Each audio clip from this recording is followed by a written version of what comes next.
بسم اللہ الرحمن الرحیم. السلام علیکم dear students, welcome to the Quran learning academy. یہ اسٹوڈینٹس, آپ کو پتہ ہے کہ ہم جو قرآن مجید پڑھتے ہیں اس کو کمپلیٹ تجوید کے ساتھ پڑھنا بہت ضروری ہے. اگر ہم اس کو پراپر تلفظ کے ساتھ یا پراپر مخارج کے ساتھ یا پراپر تجوید کے ساتھ ادا نہیں کرتے تو اس سے یہ ہوگا کہ جو بھی ہم پڑھ رہے ہوتے ہیں اس کا مطلب بدل جاتا ہے, اس کا مفہوم بدل جاتا ہے. ٹھیک ہے, کہ اگر ہم لوگ زبر زیر پیش کی مسٹیکس کر رہے ہیں یا ہم لفظوں کو بلا وجہ لمبا کر رہے ہیں جبکہ ان کو لمبا نہیں کرنا تھا, یا ہم ان کو لمبا نہیں کر رہے جبکہ وہ لمبا کرنے والے الفاظ تھے, تو وہاں پر بھی لفظ کا مفہوم بالکل ہی تبدیل ہو جاتا ہے. اور سورۃ الفاتحہ جو ہے ایک تو یہ کہ قرآن مجید کا آغاز سورۃ الفاتحہ سے ہو رہا ہے. اس کے علاوہ سورۃ الفاتحہ کو ہم لوگ نماز میں بھی ادا کرتے ہیں, نماز میں بھی پڑھتے ہیں. اگر ہم لوگ اس کو صحیح سے نہیں پڑھ رہے ہیں, ہم لوگ اس میں مسٹیکس کر رہے ہیں, تجویدی غلطیاں کر رہے ہیں, تو اس سے یہ ہوگا ہماری نماز بھی نہیں ہوگی اور ہماری نماز فاسد ہو جائے گی. فاسد ہونے کا اندیشہ بھی ہے. سو آج کے اس لیکچر میں ہم لوگ سورۃ الفاتحہ کو کمپلیٹ تجوید کے ساتھ سیکھیں گے. سو اپنا پراپر لیکچر جو ہے اس کو اسٹارٹ کرتے ہیں. بسم اللہ الرحمن الرحیم. یہاں پر دیکھیں کہ اللہ سے پہلے زیر تھی, میم کے نیچے زیر تھی, اس لیے ہم نے اللہ کو باریک پڑھا ہے, موٹا کر کے نہیں پڑھا. ٹھیک ہے, اور یہاں پر دیکھیے جو را ہے اس پر زبر ہے, اس کے اوپر زبر ہے, اس لیے اس کو ہم موٹا کر کے پڑھیں گے. اور یہ جو ہا ہے یہ پائلٹ کے درمیان سے ادا ہوتا ہے, اس لیے اس کی آواز جو ہے وہ پائلٹ کے درمیان سے نکال لیں گے. اور یہ جو میم ہے, میم پر کھڑا زبر ہے, اس لیے اس میم کو صرف اور صرف اس میم کو ہم تھوڑا سا لمبا کریں گے. ٹھیک ہے, اس کے علاوہ یہاں پر دیکھیں با کے نیچے زیر تھی, میم کے نیچے زیر تھی, اور یہاں پہ نون کے نیچے بھی زیر ہے, را کے اوپر سے زبر ہے. تو یہ جہاں پر زبر زیر پیش آ جائیں ہم نے ان کو لمبا نہیں کرنا ہوتا. یہ ہماری حرکات ہے اور حرکات جو ہے وہ لمبا نہیں ان کو کرنا ہوتا, حرکات کو لمبا ہم نہیں کرتے. ٹھیک ہے, ان کو بہت جلدی سے تیزی سے ادا کرنا ہوتا ہے. اسی طرح یہاں پر دیکھیے یہاں پر بھی را کے اوپر زبر ہے اور یہ بھی پائلٹ کے درمیان سے ہا ادا ہوگا. یہاں پر دیکھیں کہ نون کے اوپر جزم ہے جبکہ ہا جو ہے اس کے نیچے زیر ہے. تو جب یا جو ہے یا جزم والی آ جائے اور جزم والی یا سے پیچھے زیر ہو تو وہاں پر یا مدہ ہوتا ہے, اس لیے اس کو تھوڑا سا لمبا کر کے پڑھیں گے. تو اس کو دوبارہ سے ہم لوگ تلاوت کرتے ہیں. بسم اللہ الرحمن الرحیم. الحمد للہ رب العالمین. یہاں پر دیکھیں الحمد, اس میں بھی صرف اور صرف زبر ہے, یہ حمزہ ہے ہمارا. ٹھیک ہے, کیونکہ یہ الف کے اوپر جب زبر پیش ہے جزم آ جائے تو وہ الف نہیں بلکہ حمزہ بن جاتا ہے. ٹھیک ہے, اس کے علاوہ یہاں پر ہا ہے, ہا کے اوپر صرف اور صرف زبر ہے اور دال کے اوپر پیش ہے, اس لیے اس لفظ کو ذرا سا بھی ہم لمبا نہیں کریں گے بلکہ جلدی سے ادا کریں گے. یہاں پر دیکھیں للہ, یہاں پر یہ والا جو لام ہے اس کے اوپر کھڑا زبر ہے, اس کو لمبا کیا, اور یہ والے لام کے نیچے زیر ہے, اس لیے اللہ کو باریک کر کے پڑھیں گے. اور ہا کے نیچے بھی زیر ہے تو اس لیے اس لفظ کو بالکل بھی لمبا نہیں کریں گے. للہ, اس والے لام کو صرف کھڑا زبر آنے کی وجہ سے ہم نے لمبا کیا. اگر دیکھیں ربی, ربی جو ہے را جو ہے وہ موٹا کر کے پڑھا جائے گا کیونکہ اس کے اوپر زبر ہے. یہاں پر با جو ہے اس کو اگلے نام کے ساتھ ملایا جائے گا کیونکہ آگے جزم ہے. رب العالمین. یہاں پہ جو آئین ہے, آئین بھی حالت کے درمیان سے ادا ہوتا ہے اور اس کے اوپر کھڑا زبر بھی ہے, اس کو ایک الف کے برابر یا دو حرکات یا دو زبر کے برابر اس کو لمبا کریں گے. لیکن یہاں پر جو لام ہے اس پر صرف اور صرف زبر ہے, اس کو لمبا نہیں کریں گے. اور یہاں پر دیکھیں یا مدہ ہو رہی ہے کیونکہ یا کے اوپر جزم ہے, اس سے پیچھے زیر ہے تو یا مدہ ہو رہی ہے. ٹھیک ہے, الحمد للہ رب العالمین. نیکسٹ آیت ہے الرحمن الرحیم. یہاں پر بھی وہی رول ہے, را کے اوپر زبر ہے. ٹھیک ہے, اور ہا کے اوپر جزم ہے. ہا جو ہے اس کی آواز حالت سے نکالیں گے. رحما, میم پہ کھڑا زبر ہے, اس سے لمبا کریں گے. نون کو اگلے لفظ را کے ساتھ ملائیں گے, اور یہ والا را جو ہے اس پر بھی زبر ہے, اس لیے اس کو موٹا کر کے پڑھیں گے. اور حیم میں یا مدہ ہو رہی ہے, یا ساکن سے پہلے زیر آ رہی ہے. اس کے بعد دیکھیے مالکی یوم الدین. مالکی میں دیکھیں میم پر کھڑا زبر ہے, اس کو لمبا کریں گے. لام کے نیچے زیر ہے اور کاف کے نیچے زیر ہے, اس لیے ان لفظوں کو ہم لمبا نہیں کریں گے. مالکی یوم الدین. یو یا واو زبر یو. ٹھیک ہے, یہ یہاں پر کیا ہے, یا لین ہو رہی ہے جب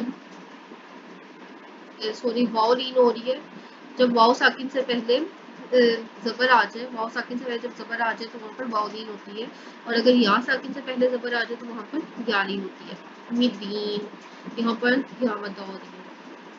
نیکسٹ آیت میں دیکھیں ایاکا نعبد، یہاں پر دیکھیں ایاکا. اب یہاں پر دیکھیں یہاں پر الف مدہ ہو رہا ہے. الف مدہ کیوں ہو رہا ہے؟ کیونکہ الف سے پہلے زبر آ گئی ہے، تو الف مدہ مطلب جیسے ہم نے یا مدہ کو لمبا کیا تھا اسی طرح آپ الف مدہ کو بھی لمبا کریں گے. اور یہاں پر دیکھیں کاف جو ہے اس پر صرف زبر ہے، اس کو لمبا نہیں کریں گے. ایاکا. اب یہاں پر دیکھیں نعبد، عین کے اوپر جزم ہے، تو ہم نے اس کو جھٹکا نہیں دینا بلکہ اس کی آواز حلق سے نکال کر اس کو جھٹکا دیے بغیر ہم نے پڑھنا ہے. نعبد. اور دیکھیے نون کے اوپر زبر تھا، با کے اوپر پیش تھا، دال کے اوپر پیش تھا، اس لیے ہم نے اس کو لمبا نہیں کیا.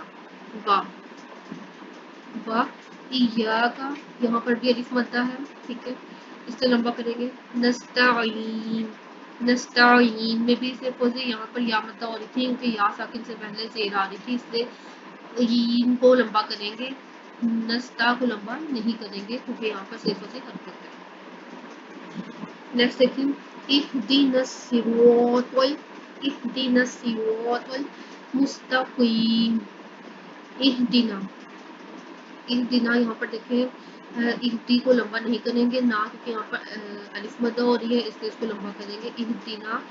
اور لیکن اب ہمارے پاس آگے صاد ہے اور صاد کے اوپر شد آ رہی ہے، اس وجہ سے نون کو اگلے صاد کے ساتھ ملانا ہے، تو ہم اس کو لمبا نہیں کریں گے. یہاں پر الف مدہ نہیں کریں گے. اہدنا سی، یہاں پر صاد کو موٹا کر کے پڑھیں گے اور را کو بھی پر کر کے، کیونکہ اس پر زبر ہے، اور را بھی موٹا کر کے پڑھا جائے گا. اہدنا الصراط المستا، مستا جو ہے اس کو بھی لمبا نہیں کریں گے، میم کے اوپر پیش ہے، تا کے اوپر زبر ہے، ٹھیک ہے، سنگل حرکت ہونے کی وجہ سے اس کو لمبا نہیں کریں گے. اور کین میں دیکھیں یہاں پر یا مدہ ہو رہی ہے، یا ساکن سے پہلے زیر ہے، تو اس وجہ سے اس کو لمبا کریں گے. اهدنا الصراط المستقیم. نیکسٹ دیکھیں صراط، صراط الذین، صراط الذین. یہاں پر صاد کے نیچے زیر ہے، را کے اوپر زبر ہے اور اس کے آگے الف آ رہا ہے، تو یہاں پر الف مدہ ہو رہا ہے.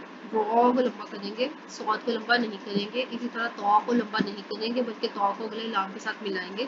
صراط الذین، زینہ جو ہے زال نرمی سے دا ہوگا، ٹھیک ہے، یعنی کہ ہم لوگ اپنی جو زبان ہے اس کو اوپر والے دانتوں کے اندرونی کنارے سے ملائیں گے. صراط الذین، زال یا زی، اس کے علاوہ یہاں پر یا مدہ ہو رہی ہے، تھوڑا سا لمبا کریں گے زی کو، اور نون زبر نہ صرف اور صرف اس کو تیزی سے ادا کریں گے. صراط الذین انعمت، انعمت میں دیکھیں یہاں پر آئین جو ہے اس کو اگلے میم کے ساتھ ملایا، ٹھیک ہے، اور یہاں پر تا جو ہے اس کو بھی سیدھا سیدھا پڑھیں گے، لمبا نہیں کریں گے. اس میں بھی کوئی بھی لفظ ایسا نہیں ہے جس کو لمبا کیا جائے، یا اس میں کوئی بھی کھڑا سفر کھڑا دے الٹا پیش نہیں ہے، اور نہ ہی یہاں پہ کوئی حروف مدہ آ رہے ہیں، اس لیے اس کو ہم لوگ تیزی سے ادا کریں گے. علیہم، علیہم میں دیکھیں یہاں پر یا ساکن اور اس سے پیچھے زبر ہے، تو یہاں پر یا لین ہو رہی ہے، اور اس کے علاوہ یہاں پر کچھ بھی ایسا نہیں ہے کہ ہم اس کو لمبا کریں، تو ہم اس کو تیزی سے ادا کریں گے. علیہم، اور آئین کی آواز حلق کے درمیان سے ادا کریں گے. غیرل، غیرل میں دیکھیں یہاں پر بھی یا لین ہو رہی ہے، یا ساکن سے پہلے زبر ہے، را کو اگلے لام کے ساتھ ملائیں گے. اب یہاں پر جو را ہے اس کے نیچے زیر ہے، اس کے نیچے زیر ہے، اس وجہ سے اس والے را کو باریک پڑھا جائے گا، موٹا کر کے نہیں پڑھا جائے گا. تو غیرل مغضوب، مغضوب میں دیکھیں یہاں پر واو مدہ ہو رہی ہے، واو ساکن سے پیچھے پیش آ گئی تو واو مدہ. اس کے علاوہ ہم کسی بھی لفظ کو اس میں لمبا نہیں کریں گے.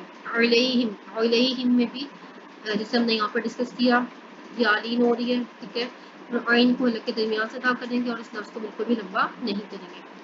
وَلَضَّالِّينَ، اب یہاں پر دیکھیں لام کو دال کے ساتھ ملائیں گے. وَلَضَّ، یہاں پر ایک تو الف مدہ ہو رہی ہے کیونکہ الف سے پہلے زبر آ رہی ہے، ٹھیک ہے، اس کے علاوہ یہاں پر بڑی مد آ رہی ہے. اور یہاں پر دیکھیں ایک تو حروف مدہ آ رہا ہے اور ایک اوپر مد آ رہی ہے، اور حروف مدہ کے بعد شد آ رہی ہے. تو یہاں پر جو اگزامپل ہے مدہ کی، یعنی مدہ کا کیا نام ہوگا، تو یہ مد لازم ہوگی، ٹھیک ہے. تو یہ مد لازم ہے، اس کو ہم لوگ 3 الف کے برابر لمبا کریں گے. اس کو آپ لوگ اس طرح سمجھ سکتے ہیں کہ اس طرح سے ہمیں اپنی مٹھی کو بند کر لیں اور 3 انگلیاں کھولنے میں جتنا ہمیں ٹائم لگے گا اتنا اس مد کو ہم لمبا کریں گے. اور اس کے علاوہ یہاں پر دیکھیں یا مت ہو رہی ہے تو اس وجہ سے لی کو لمبا کریں گے. ٹھیک ہے ولدولین آمین. تو یہ پراپر ہماری تجوید تھی سورۃ الفاتحہ کی. کہ سورۃ الفاتحہ کو اگر ہم اس طرح سے ادا کریں گے پراپر تجوید کے ساتھ اس کے لفظوں کو جس کو موٹا کرنا ہے اس کو موٹا کریں گے, جس کو باریک پڑھنا باریک پڑھیں گے, جس کو نرم پڑھنا نرم پڑھیں گے, اور جس کو لمبا کرنا ہے اس کو لمبا کریں گے, جس کو لمبا نہیں کرنا اس کو لمبا نہیں کریں گے. تو اس طرح سے ہم لوگ جب اپنی صورت کو ادا کریں گے تو وہ صورت جو ہے اس کا مفہوم بالکل ٹھیک ہوگا. اور جب ہم انشاءاللہ نماز میں بھی ایسے پڑھنے کی کوشش کریں گے تو ہماری نماز بھی اور بہتر ہو جائے گی. یہ تھا ہمارا سورۃ الفاتحہ. اگر اس میں آپ کو کچھ کنفیوژن ہو کچھ نہ سمجھ آ رہی ہو آپ پوچھ سکتے ہیں. اللہ حافظ.